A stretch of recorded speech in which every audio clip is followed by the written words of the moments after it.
guys, and welcome back to my channel and a new video. So for today's video, I thought I would talk to you guys about some of the largest, biggest, thickest, whatever you want to call it, books that I have on my bookshelf. Some of these I've read, some of them I haven't, because they scare me, big books like this. But there are some great ones here and some that I'm very excited to finally get to, hopefully soon. But yeah, I thought it would be a cool idea, and maybe I could do the opposite also, like the smallest book on my shelf someday. But yeah, here are the biggest books on my bookshelves.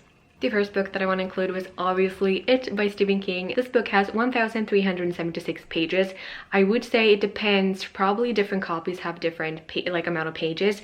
And also I think it's difficult because with books like Stephen King, he has a lot of extra material, or he has like a lot of extra stuff in the end, so I don't really know what to count and not, but I'm saying 1,376 like ish, you know, just it could vary, I guess. This book I have read because I felt like of course I needed to read this. It's such a classic. I actually read it quite on a good time. I read it last fall around like Halloween, which was just like perfect. And then after I read this, I watched the first movie with Bill Skarsgård, which is not the first one, I guess, because there is an old one, but I haven't watched that. But I watched the first new one and I really enjoyed both the book and the movie. I feel like with the book you definitely got a lot more details and a lot more in depth, obviously, because I mean, so many pages, right? So this book basically follows a small town called Derry, where kids are starting to see and experience creepy things involving a clown. And that basically is what everyone knows, right? And I could sit here and probably talk so much about this because this book is so much more than a creepy clown chasing kids. Like, this is so much more, and it was so much more than I ever expected from a book like this, and from this book especially. With horror and thriller books like this, I definitely want more of a story. I'm not gonna enjoy a book where it's just someone killing people. Like, I want a backstory, I want a story involving around this, like I want more. And this one definitely delivered that, because this was so much more. You get to follow and meet a lot of characters from a lot of different perspectives. You have different timelines from when they were kids to when they were adults. Just such a good thriller slash horror book. I don't even know what it classifies as, but such a good book and perfect to read around Halloween if you were ever wanting to pick it up. I'm so glad I read it. And if you did like the movie, I definitely recommend reading this book because in my opinion, the book was so much better. The next big book I have on my shelf is The Way of Kings by Sanderson. This is the first book in a adult fantasy series called The Stormlight Archive, I believe, and this book has 1,001 pages. I have not read this book. I really want to. I wanted to read this one last winter. I did a video on that, I think, books I want to read this winter, and this was on the list. Unfortunately, I didn't get to it then, and even though I really want to read it, I'm gonna be honest with you guys, I probably will not read this sometime soon, just because spring is coming up, summer is coming up, and I'm pretty sure I'm not gonna feel like diving into a whole world of new fantasy stuff in the spring and summertime. I like to read my fantasy books in the autumn or winter time, and you know, that's not the season for that right now.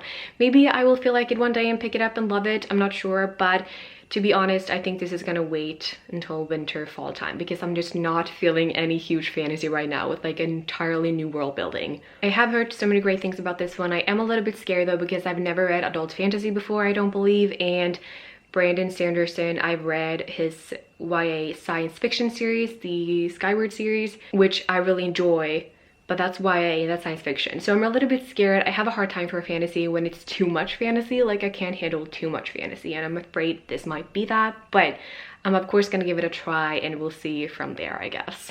The next big book on my shelf is Under the Dome by Stephen King. This book has 1,072 pages. This book I have read, and the reason why I bought and picked this one up is because when I was younger, loved the TV show Under the Dome, which I later discovered was a Stephen King novel. I didn't know that, and I hope I'm not the only one that didn't know that, because when I found it out, I was just like, what? I'm sorry, what did you say? A Stephen King book? So as soon as I heard that it was a Stephen King novel, I bought it and I read it. I really enjoyed it. I don't think I would enjoy it as much if I haven't watched the television show, because of that, I have this nostalgic feeling towards it, because I was pretty young when I watched it, and I watched it with my best friend back then, and it was just this special time in my life, you know, so I have connected feelings to that. I think that's why I enjoyed it as much as I did, because looking up on Goodreads, this book does not have a lot of good reviews. People seem to not like it, which I can in a way understand. I'm trying to feel like both sides. I'm trying to understand both sides, because as I've said, I don't think I would have enjoyed it as much if I hadn't watched a television show. So I understand why people don't like it, but I really enjoyed it. I think it's fun and a cool concept, kind of science fiction, fantasy, really cool one. You have this small city in Maine, small town city in Maine, that gets captured under a dome. So all of a sudden one day a dome captures this town and no one knows where it's coming from, what the hell is happening, how are they gonna survive, like how long are they going to survive? And they are trying to think, is this some sort of military experiment or is it aliens? What's happening? So we follow a lot of different people from this town from different perspectives, both kids and adults, and it's just really all around an interesting story, I think. A lot of weird characters, a lot of weird things going on, definitely messed up things going on, but overall I really enjoyed this book.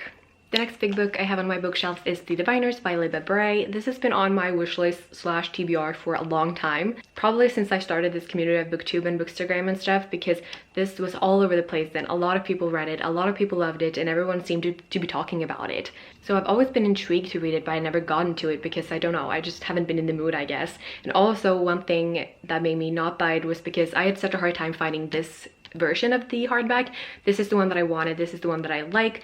There are new covers out there that was all I could find, and I didn't want them because I didn't like them. So when I found this old covers hardback, I immediately bought it. I have not read this book yet. I kind of want to, but I haven't been in the mood because, not that I know too much about what this is about, but I think it's a fantasy, definitely a fantasy, I think set in the 20s or something in America, which does sound really cool, but definitely not what I'm in the mood for right now. So hopefully I will pick it up. Hopefully I didn't buy it in vain. I feel like me a few years ago would have loved it. I don't know, I haven't given it a chance yet, so I don't know, but I just haven't been intrigued to pick it up lately, which sucks. But I'm glad I have this on my shelf because it's been on my TBR and wish list for such a long time.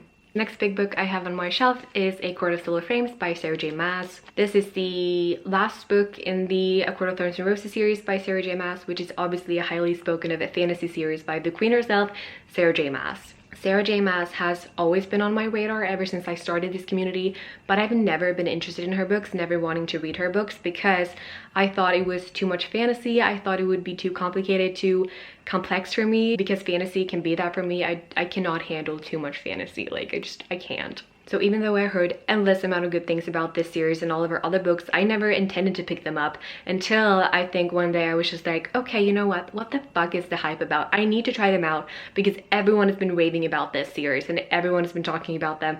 They can't be bad if so many people are crying about these books. Like, I need to try it at least. I need to give them a chance, which I did, and I ended up really enjoying this series. Definitely on the edge, like, I could handle it, but I don't think I would take any more fantasy because, as I've said, I can't handle too much fantasy and too much stuff going on. It's kind of tricky for me, fantasy books. What saved this series for me, I think, was that we did have romance in it, which I really enjoy. So throw in a bit of romance in a fantasy series, it's gonna be a lot better in my opinion, a lot more fun and a lot easier to catch up with. So I did really enjoy it. I think it's a fierce and cool, and also that has a bit of romance to it, a fantasy book that, or a fantasy series that I really enjoyed. And this book in particular probably was one of my favorites. I adored this book. It was so good. This book has 752 pages. And I actually don't know what this classifies as. I think you would say it's a YA fantasy series, but this book, I don't know if this classifies as an adult book or YA book because the romance is kind of mature and like a lot. So I don't know if this is an adult or YA. Please let me know if you know. I'm a little bit lost.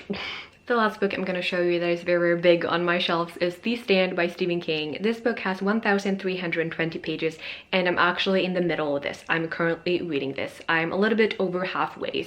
This is really relevant to today actually because this is about a pandemic kind of. You have this virus spreading and people are dying. People that get this virus aren't getting better, they just keep dying, and people are questioning, is this some sort of political experiment? What is going on? You know, kind of like today with coronavirus. It's just really relevant, which is kind of cool. But I must say, after reading a little bit more than halfway, I'm a little bit confused. I'm bored. I don't really have the urge to read anymore. Like, of course, I'm definitely gonna finish it. I'm gonna try, but I'm bored. I don't have the interest that I had as I read in the beginning of this. I feel like it's just getting boring and out of context. I don't know. I don't know what I'm reading about anymore. I don't know what is going on anymore in this book, honestly. Which sometimes is the case for Stephen King books because he has a way of word vomit all over the pages, and you know, we have so many different characters, so many different people, and I'm not following along anymore. I feel like I'm definitely confused and a little bit bored, but I'm gonna try to push through and read this because a lot of people are saying that this is their favorite Stephen King book, and I really want to love it, but we'll see. That was some of the biggest, thickest, or largest book on my bookshelf. If you have read any of these, please let me know what you thought, or if you are wanting to read any of these, please let me know. But yeah, thank you guys for watching, and I will see you guys in one of my next videos. Bye!